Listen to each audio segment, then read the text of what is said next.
Namen. That's it, isn't it? That's it, Robert. Yeah, the fucking English. Right. It's amazing, really. You were an actor before you were an actor, in a way. The Safdie brothers spent 10 years making independent movies, and then created this, and you sort of met in the middle. How was it, and how important was it, do you think, that you come, in a way, from two different worlds? I mean, it's a film world, obviously, but two different worlds in the middle and met. What, coming from a kind of... Well, much more popular, you know, you're a star. They're independent movie makers, and this is the first time they've worked with A-listers, as it were. I mean, it's weird, because I sort of have really only made a few big movies. I mean, I kind of started doing little tiny movies that no one saw, and then did the Twilight series, and then kind of in between did it. Don't say the T word. We don't need to know the T word. No, but I think people have seen your development, and they have seen that you have been learning your craft. But you've learned your craft really in the public eye, haven't you? Yeah, it's embarrassing. It's been a very slow, arduous process. What did they learn from you? I mean, normally people would ask what you learned from them, but what did they learn from you in this process? The Safdie then? I have no idea. Probably nothing. I don't know. I mean, with this wasn't a movie before I met them. I met them and I was so enthusiastic about Heaven Knows What, their previous movie. Well, it's not true, is it? You hadn't seen the movie. You saw a poster and you sent them an email. What was it about that poster? I just kind of knew from it wasn't even a poster, it was photographed, and then I seen the trailer, and then the original Heaven Knows What trailer was really, it was just so frenetic. It had so much energy behind it, and I really wanted to do something that wasn't boring, and they seemed like just the go-to guys who just, and also that they hadn't really been discovered that much yet. But I did a meeting with them and kind of just was extremely passionate, and this kind of just came out of the meeting really. What did they think of you? Because you approached them, so I just wondered if they told me afterwards. They said. When I sent them an email, Josh Safdie was sort of asking his producer and asking Benny, the other Safdie, saying, "What do we do about this? Like, we shouldn't. Like, should we reply?" And I think he only replied like 2 weeks later or something. They didn't know what to make of it. But I like so few things that I think once I find something I like, I just really go all in on it.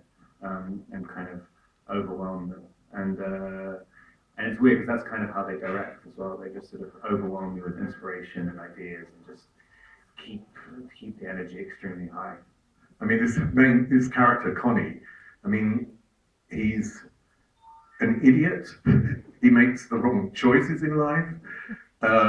He has very little empathy, which is weird for a main character, because normally a main character has a lot of empathy. How did you transport what was on the page for this character into what we saw on screen? He's a psychopath. It's kind of, but I thought, when I first read the script, I just thought it was very funny, and maybe that's kind of my own issues. But that's my. Initially, I thought he was hilarious, and the initial draft of the script was a lot more extreme. I mean, the movie now is pretty extreme, but I mean, it was really pushing the envelope of what it was kind of acceptable to do in a movie. So why did they leave those parts out? Because they must have told you if you saw it and then said, "Hey." Yeah, well, I mean, It was these dream sequences, wasn't it? Some sort of. That was what we shot. But I mean, the first few drafts of the script was kind of it's sort of. I mean, it's very provocative now, but I mean, it was just even more provocative. But I mean, it was it was a very organic process with the script. I mean, things just didn't really seem to work out. But I mean, I'm always attracted to things which are quite sort of audacious and yeah. How did you find the core of the character? How did you find your way in to playing Connie? I saw this. Well, it was interesting because it wasn't like they wrote a script and then sent the script and I did everything at once. They kind of wrote like a couple of scenes and a sequence and so I had about 9 months to kind of get my head around it, and then I met a few people who were kind of lived similar lives to Connie in New York, and there was one guy in particular who was sort of in jail for bank robbery and stuff, and it was interesting. And then also just kind of I was just in New York for such a long time doing prep and kind of just hanging out with people from that world for ages. I mean, there's enough psychopaths in Hollywood, isn't there? I mean, I can't really tell the difference between a psychopath and a non-psychopath, to be honest. The psychopaths are on stage. Is there a point to a character that you need to find first? I think if there are lines in a script which you're excited about saying, whether it's because you're scared to say them or whether it's just because they have a nice musicality or something, I think once you're excited about saying a line, and there are a few lines in this where I just thought they were just fun, and I was just really, really looking forward to saying them, and then you can kind of string the rest of the character construction around that. But I think with this especially, it was definitely a voice. Once I kind of got the accent, it sort of dictates a lot of the other character stuff. I mean, there's a real fucked up love between the brothers in this, isn't there? That is sort of at the core of this movie. And they wrote this for you, with you in mind. With the themes in the movie, I mean the themes, not actually what happens, obviously, but with the themes in the movie, do you think they relate to you as well? Because I found a lot of them quite universal. This idea about life is made up of different choices, and depending on the choices that you make, that will lead your life. Were those the things that you could also hook onto and understand about the character? I don't know. I mean, I never really look at things to do with themes. I mean, it's kind of.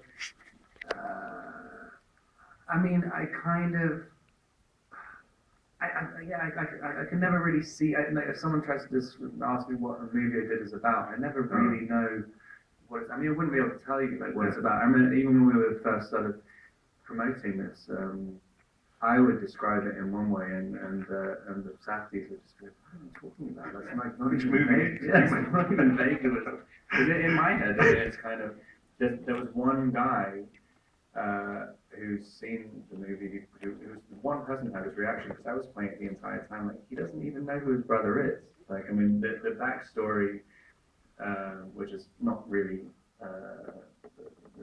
it's not comprehensive at all in the movie, but like. We had a very exhaustive backstory written out for Connie and Nick's entire lives, and they were estranged. I mean, Connie, basically, the story is that Connie was in jail for a couple of years, and whilst he was in jail, just gets obsessed with his brother, who he hasn't seen in 12 years, and hasn't really got a concept of how mentally handicapped he is or anything. He's just decided, I need to have a family. I'm going to take this guy and make him my family. It's a very, very one-sided love, and because Connie is a psychopath, like that's the way he likes it. He wants to have relationships only on his terms, and so Nick is the perfect person for that because he seems kind of pure and doesn't really have that much agency, so he's kind of it's a very sort of he says he loves him and he feels like he loves him, but he doesn't really know what love is at all. He has his own very specific type of love. Even that's weird, isn't it? With the character played by Jennifer Jason Leigh, this, that they don't fit at all. She's old. It's just such a weird relationship. Then there's this sort of, he seems to be driven by a lot of guilt, and maybe that's the basis of the guilt is the relationship with, or the non-relationship for many years with his brother. Yeah, it's very guilty, and also.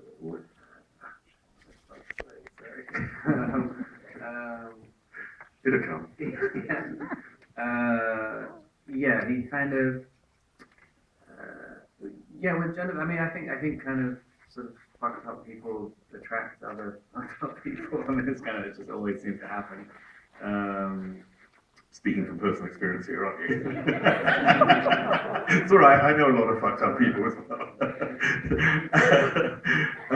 Oh God, no, that's thrown me completely. No, the other thing that really hit me in the film is how it's also so much about today and Trump's America, because your character is abusive to people who seem to be in greater need than him, and then the black guy that they beat up, who was in that Tom Hanks film, the actor, I've got his name now. They beat him up, and who did the police arrest? But the black guy, and so it's got some sort of parallels to Trump's America. Just a lot of different places as well. It's funny. Again, with the kind of the overarching themes. I guess what you're talking about the access point to a character as well. I think because I never really thought of Connie as I don't think he's a racist as such, or I think he definitely doesn't think of himself as one, and that's where it comes into kind of white privilege kind of story, because I think Connie is one of those people who, even when he's lying, he's not lying in his head. It's kind of every single thing, because he's doing it because the reasons behind his actions in his head are always legitimate. No matter what he does, he thinks he's justified. And the perfect example for the whole story is that I'm doing all this stuff for my brother. I'm trying to save my brother, but he's the one who's causing all the problems, and he has absolutely no conception of that.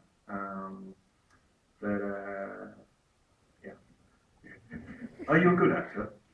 Yeah. Yes. No, I just want to know his own perspective, because I think, I saw an interview with you where you said that you're full of insecurities but this seems to be the role in one way that was made for you.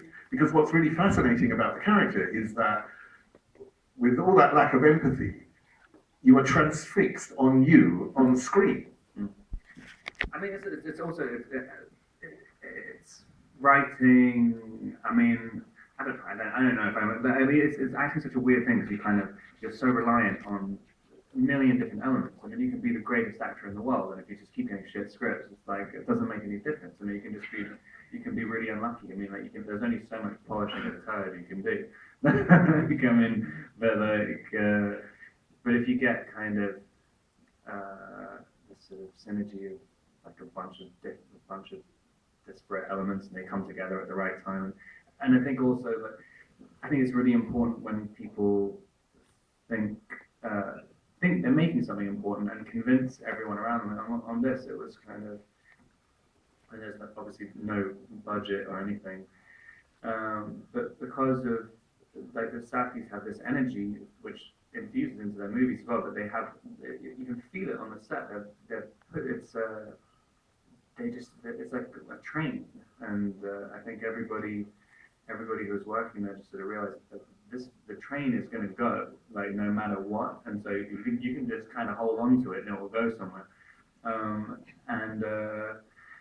I don't know. It's kind of you just get these sort of lucky moments when you just you see a photograph on the internet, and then it ends up being something kind of special. So who have you written to in the last week then for the next one? Shitloads of people. Yeah, anyone. Just got putting an ad in Loot.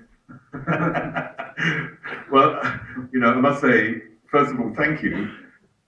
This film, I think, for you, is an absolute turning point, massive film, will be a massive film when you look back on your career. And it was a privilege. I watched it 3 times today, as I said. Today? Yeah, I watched it 3 times. I couldn't stay in here for the 4th time because I thought, fucking hell, I'm going to be like beaten up, you know. And yeah, obviously the Safdie brothers are brilliant directors, but your presence on screen was fantastic, and it was a privilege to watch it. And thank you very much. Thank you very much.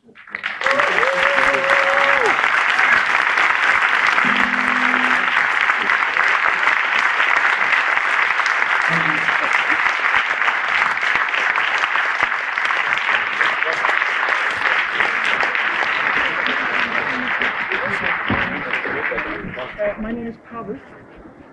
P-A-R-V-I. This one's for Frank. Rob, it's for you. One for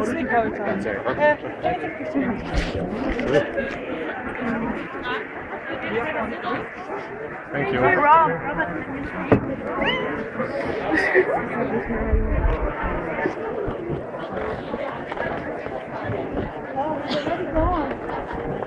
No. Okay.